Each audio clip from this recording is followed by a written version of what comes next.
ನಮಸ್ಕಾರಗಳಿರಿ. ಈ ವಿಡಿಯೋದಲ್ಲಿ ಸೆಬಿ ಒಂದು ಬ್ರೇಕಿಂಗ್ ಸುದ್ದಿಯನ್ನ ಕೊಟ್ಟಿದೆ. ಒಂದು ಕಂಪನಿಗೆ ಸಂಬಂಧಪಟ್ಟಂತೆ ಆ ಸುದ್ದಿಯನ್ನ ತಿಳ್ಕೊಳ್ಳೋಣ. ಅದ್ರ ಜೊತೆಗೆ ಒಂದು ಸೆಕ್ಟರ್ಗೆ ಸಂಬಂಧಪಟ್ಟಂತೆ ಒಂದು ರಿಪೋರ್ಟ್ ಬಂದಿದೆ, ಆ ರಿಪೋರ್ಟ್ ನ ಬಗ್ಗೆ ತಿಳ್ಕೊಳ್ಳೋಣ. ಇನ್ನು ಮಿಡ್ಲ್ ಈಸ್ಟ್ ಗೆ ಸಂಬಂಧಪಟ್ಟಂತೆ, ಹಾಗೆ ಇನ್ನು ಕೆಲವು ಸೆಕ್ಟರ್ಗೆ ಸಂಬಂಧಪಟ್ಟಂತೆ, ಇನ್ನು ಮಾರ್ಕೆಟ್ಗೆ ಸಂಬಂಧಪಟ್ಟಂತೆ ಕೂಡ ಒಂದಷ್ಟು ಅಪ್ಡೇಟ್ಗಳು ಬಂದಿದ್ದಾವೆ. ಆ ಎಲ್ಲವನ್ನು ಕೂಡ ತಿಳ್ಕೊಳ್ಳುವಂತ ಪ್ರಯತ್ನವನ್ನು ಮಾಡೋಣ. ಮೊದಲಿಗೆ ಡಿಸ್ಕ್ಲೇಮರ್ ಕೊಡ್ಲಿಕ್ಕೆ ಇಷ್ಟಪಡ್ತೀನಿ. ಇಲ್ಲಿ ಕವರ್ ಮಾಡ್ತಿರುವಂತ ಯಾವುದೇ ಸ್ಟಾಕ್ ಅನ್ನು ಕೂಡ ರೆಕಮೆಂಡ್ ಮಾಡ್ತಿಲ್ಲ. ನೀವು ಫರ್ದರ್ ಸ್ಟಡಿ ಮೆಡಿಟೇಷನ್ ತಗೊಳ್ಬಹುದು. ಆಸ್ ಎ ಎಜುಕೇಶನಲ್ ಪರ್ಪಸ್ ನಾನು ವಿಡಿಯೋ ಮುಂದೆ ತರ್ತಾ ಇದ್ದೀನಿ. ಮೊದಲಿಗೆ ಸೆಬಿ ಕೊಟ್ಟಿರುವಂತ ಒಂದು ಅಪ್ಡೇಟ್ ಅನ್ನು ನೋಡಿಕೊಂಡು ಮುಂದುವರಿಯೋಣ. ನೋಡಬಹುದು, market cap increased from 3 crore to rupees 4,925 crore. SEBI ಅನ್ನೋದ್ the trick of fund rotation. 3 ಕೋಟಿ ಮಾರ್ಕೆಟ್ ಕ್ಯಾಪ್ ಇದ್ದಂತ ಒಂದು ಕಂಪನಿ 4,925 ಕೋಟಿಗೆ ಮಾರ್ಕೆಟ್ ಕ್ಯಾಪ್ ಬದಲಾಯಿಸಿಕೊಂಡಿದೆ. ಅದು ಹೇಗೆ ಅಂತಂದ್ರೆ ಫಂಡ್ ರೊಟೇಷನ್ ಮಾಡೋ ಮೂಲಕ ಅಂತ ಸೆಬಿ ಇವತ್ತು ಇಂಟಿರಿಮ್ ಆರ್ಡರ್ ಅನ್ನ ಪಾಸ್ ಮಾಡಿದೆ. ಸೊ ಇದು ಕಂಪನಿಗಳು ಹೇಗೆಲ್ಲ ಟ್ರಿಕ್ ಮಾಡ್ತವೆ ಅನ್ನೋದನ್ನ ನಮ್ಗೆ ತೋರಿಸ್ತಾ ಇದೆ. ನೋಡಬಹುದು, SEBI alleged that Denu Buildcon used a network of connected entities to repeatedly circulate rupees 25 crore, creating the appearance of rupees 1,000 crore in unsecured loans and enabling rupees 840 crore preferential allotment.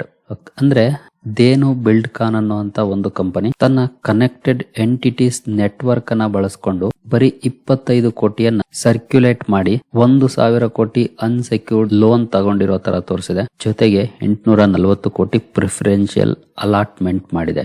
ಈ ಮೂಲಕ 3 ಕೋಟಿ ಇದ್ದಂತ market cap ಅನ್ನ 4,925 ಕೋಟಿಗೆ ತಗೊಂಡೋಗಿದೆ. ಅಂದ್ರೆ ಎಲ್ಲಾನು ಕೂಡ related ಅಥವಾ ಕನೆಕ್ಟೆಡ್ ಎಂಟಿಟೀಸ್. ನೋಡಬಹುದು, during financial year 24-25, Denu Buildcon purportedly received 1,000 crore in unsecured loans from 7 entities.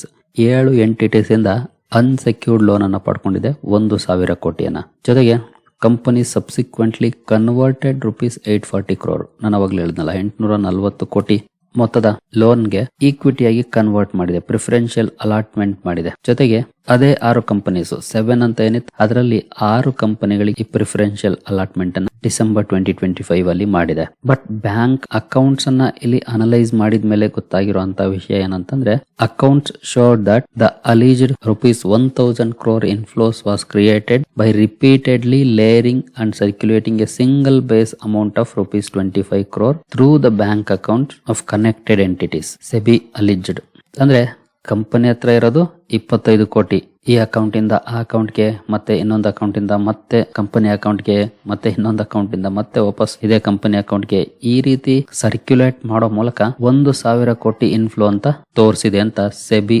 Allegation ಮಾಡ್ತಿದೆ. ಬ್ಯಾಂಕ್ ಅಕೌಂಟ್ ನ ಅನಲೈಸ್ ಮಾಡಿದ ನಂತರ ಮಾಡ್ತಿರೋ ಅಂತ ಅಲಿಗೇಷನ್ ಇದು. ಅಂದ್ರೆ ಕಂಪನಿ ಹತ್ರ ಇರೋದು 25 ಕೋಟಿನೇ, ಬಟ್ ಆ 25 ಕೋಟಿಯನ್ನ ಸರ್ಕ್ಯುಲೇಟ್ ಮಾಡೋ ಮೂಲಕ 1,000 ಕೋಟಿ ಅಂತ ತೋರಿಸ್ಕೊಂಡಿದೆ. ಮತ್ತೆ 1,000 ಕೋಟಿ ಅಂತ ತೋರಿಸ್ಕೊಂಡ್ಮೇಲೆ 840 ಕೋಟಿ ಪ್ರಿಫರೆನ್ಷಿಯಲ್ ಅಲಾಟ್ಮೆಂಟ್ ಮಾಡೋ ಮೂಲಕ ಷೇರುಗಳನ್ನ ಕೊಟ್ಟಿದೆ ಆ ಕಂಪನಿಗಳಿಗೆ. ಅಂದ್ರೆ ಕಂಪನಿಗೆ ದುಡ್ಡೇ ಬಂದಿಲ್ಲ, ಬಂದಿರೋ ತರ ಟ್ರಾನ್ಸಾಕ್ಷನ್ ಕ್ರಿಯೇಟ್ ಮಾಡಿ ಮಾಡ್ಕೊಂಡಿರೋ ಅಂತದ್ದು ಅಡ್ಜಸ್ಟ್ಮೆಂಟ್. ಜೊತೆಗೆ ಇಲ್ಲಿ ನೋಡಬಹುದು, ಮಲ್ಟಿಪಲ್ ಲಿಂಕ್ಸ್ ಇದೆ ದೇನು ಬಿಲ್ಡ್ಕಾನ್ ಗೆ ಈ ಅದರ್ ಎಂಟಿಟೀಸ್ ಜೊತೆಗೆ. ಲೆಂಡರ್ಸ್ ಆಗ್ಬೋದು ಅಥವಾ ಪ್ರಿಫರೆನ್ಷಿಯಲ್ ಅಲಾಟೀಸ್ ಆಗ್ಬೋದು, ಇವರೆಲ್ಲರ ಕಡೆ. This links included common addresses, directors, authorised signatories and bank branches as well as extensive cross shareholdings. ಒಂದಕ್ಕೊಂದು ಲಿಂಕ್ಡ್ ಆಗಿರುವಂತ ಕಂಪನಿಗಳೇ ಇವು. ಅವುಗಳ ಮೂಲಕನೇ ಈ ರೀತಿ ಮಾಡಿರುವಂತದ್ದು.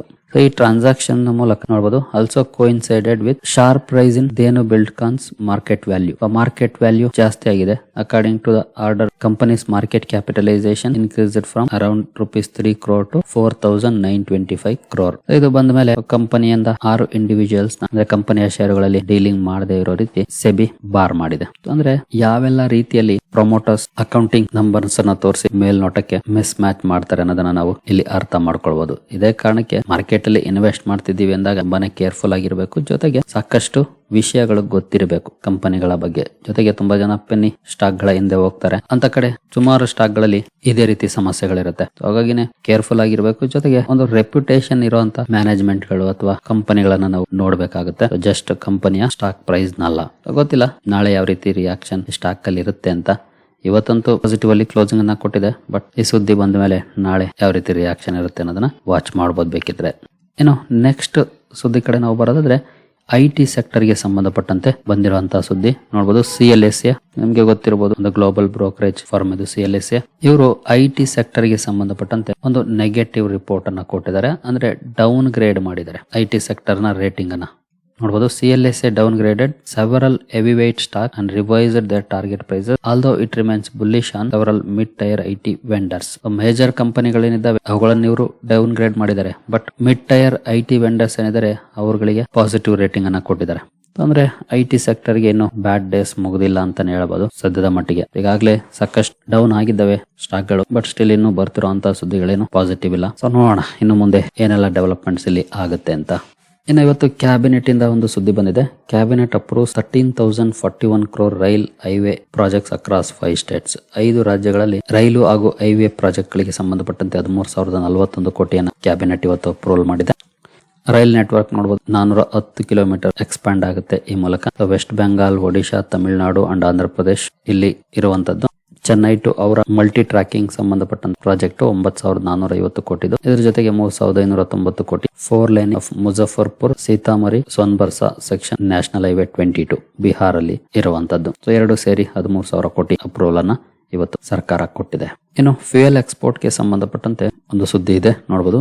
Indian US fuel exporters reaping bonanza amid oil supply uncertainty due to wars. ಅಂದ್ರೆ ಮಿಡ್ಲ್ ಈಸ್ಟ್ ಅಲ್ಲಿ ಹಾಗೂ ರಷ್ಯಾ ಯುಕ್ರೇನ್ 2 ಯುದ್ಧಗಳೇನು ನಡೀತಾ ಇದೆ, ಈ ಯುದ್ಧದ ಕಾರಣಕ್ಕೆ ಆಯಿಲ್ ಸಪ್ಲೈಯಲ್ಲಿ ಒಂದಷ್ಟು ಡಿಸ್ರಪ್ಷನ್ಸ್ ಆಗಿದೆ. ಅದು ನಮ್ಗೆಲ್ರಿಗೂ ಗೊತ್ತಿರುವಂತದ್ದೇ. ಇಲ್ಲಿ ಲಾಭವನ್ನ ಮಾಡ್ಕೊಳ್ತಿರುವಂತಹ ಕಂಪನಿಗಳು ಯಾವುವು ಅಂತ ಹೇಳ್ತಿದೆ ಅಂದ್ರೆ ಈ ರಿಪೋರ್ಟ್ ಭಾರತ ಹಾಗೂ ಅಮೆರಿಕದ ಕಂಪನೀಸ್, ಅಂದ್ರೆ ರಿಫೈನರ್ಸ್ ನೋಡಬಹುದಿಲ್ಲ.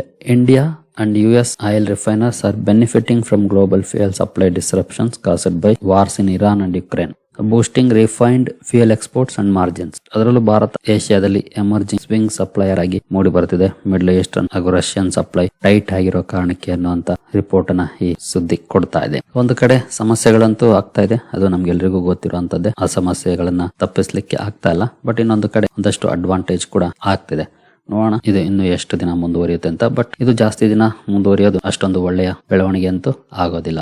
ಇನ್ನು ಬೋಫಾ ಬ್ಯಾಂಕ್ ಆಫ್ ಅಮೆರಿಕ ಒಂದು ಪೋಲ್ ಮಾಡಿದೆ. ಅದರಲ್ಲಿ ಭಾರತದ ಮಾರ್ಕೆಟ್ ಲೀಸ್ಟ್ ಫೇವರ್ಡ್ ಮಾರ್ಕೆಟ್ ಆಗಿದೆ. ಅಂದ್ರೆ ಫಂಡ್ ಮ್ಯಾನೇಜರ್ಸ್ ಗಮನದಲ್ಲಿ ಇಟ್ಕೊಂಡು ಮಾಡಿರುವಂತಹ ಸರ್ವೆ ಇದು ನೋಡಬಹುದು. India is replaced Indonesia Asia's least preferred stock market in a survey of fund managers by Bank of America Corp, signalling growing caution toward a market that's among the world's worst performers this year. ನಮ್ಗೆಲ್ರಿಗೂ ಈಗಾಗಲೇ ಚೆನ್ನಾಗಿ ಗೊತ್ತಿದೆ ಈ ವರ್ಷ ಅಂತ ಒಳ್ಳೆ performance ಅನ್ನ ನಮ್ಮ ಮಾರ್ಕೆಟ್ ಮಾಡಿಲ್ಲ ಅಂತ.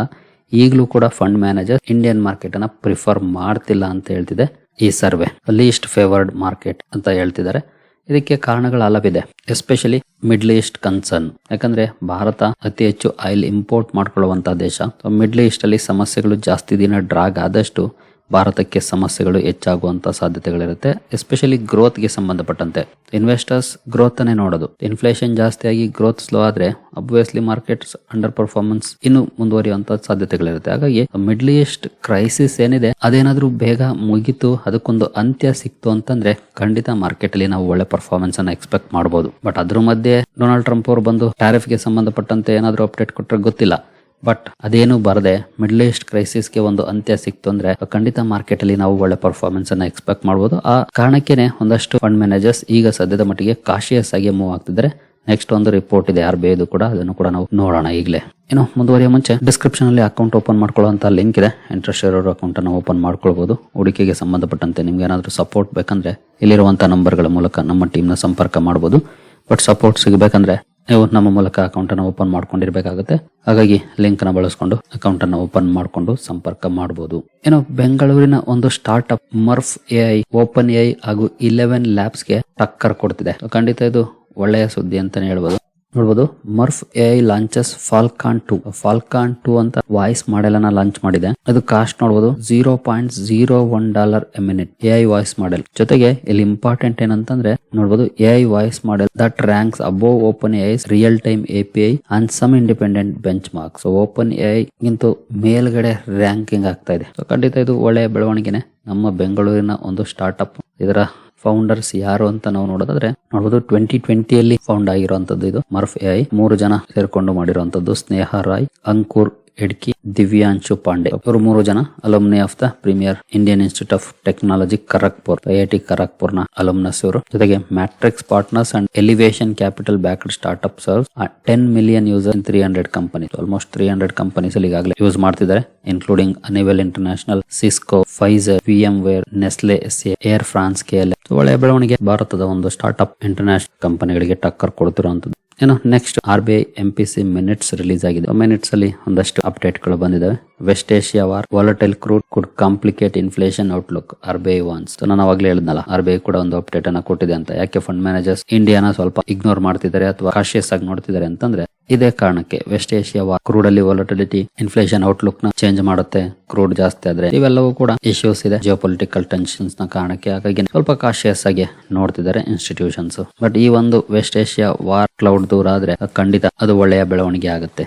ನೆಕ್ಸ್ಟ್ ಮಿಡ್ಲ್ ಈಸ್ಟ್ ಗೆ ಸಂಬಂಧಪಟ್ಟಂತೆ ಬಂದ್ರೆ, Iran says it controls Hormuz but the ships tell different story. Iran straight of Hormuz ನ ಕಂಟ್ರೋಲ್ ಮಾಡ್ತಿದೀವಿ ಅಂತ ಹೇಳ್ತಿದೆ, ಬಟ್ ಶಿಪ್ಸ್ ಬೇರೆ ಸ್ಟೋರಿ ಹೇಳ್ತಿದೆ ಅನ್ನುವಂತ ಸುದ್ದಿ ಬರ್ತಾ ಇದೆ.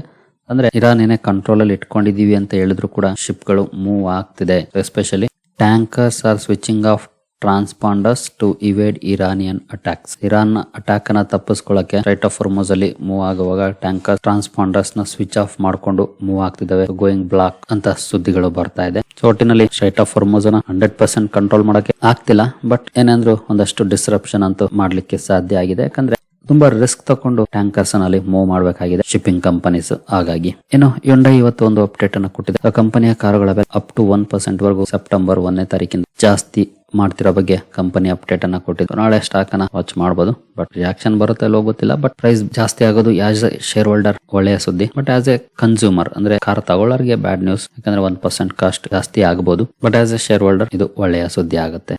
ಸರಿ ಗೆಳೆಯರಿ, ಈ ಎಲ್ಲ ಅಪ್ಡೇಟ್ಸ್ ನಿಮಗೆ ಇಷ್ಟ ಆಗಿದೆ ಅನ್ಕೊಳ್ತೀನಿ. ಹಾಗೆ ಡಿಸ್ಕ್ರಿಪ್ಷನ್ ಅಲ್ಲಿ ಅಕೌಂಟ್ ಓಪನ್ ಮಾಡ್ಕೊಳ್ಳೋ ಲಿಂಕ್ ಇದೆ. ಇಂಟ್ರೆಸ್ಟ್ ಇರೋರು ಅಕೌಂಟ್ ಅನ್ನು ಓಪನ್ ಮಾಡ್ಕೊಳ್ಬಹುದು. ಮುಂದಿನ ವಿಡಿಯೋದಲ್ಲಿ ಸಿಗೋಣ. ಅಲ್ಲಿವರೆಗೂ ಜೈ ಹಿಂದ್, ಜೈ ಕರ್ನಾಟಕ.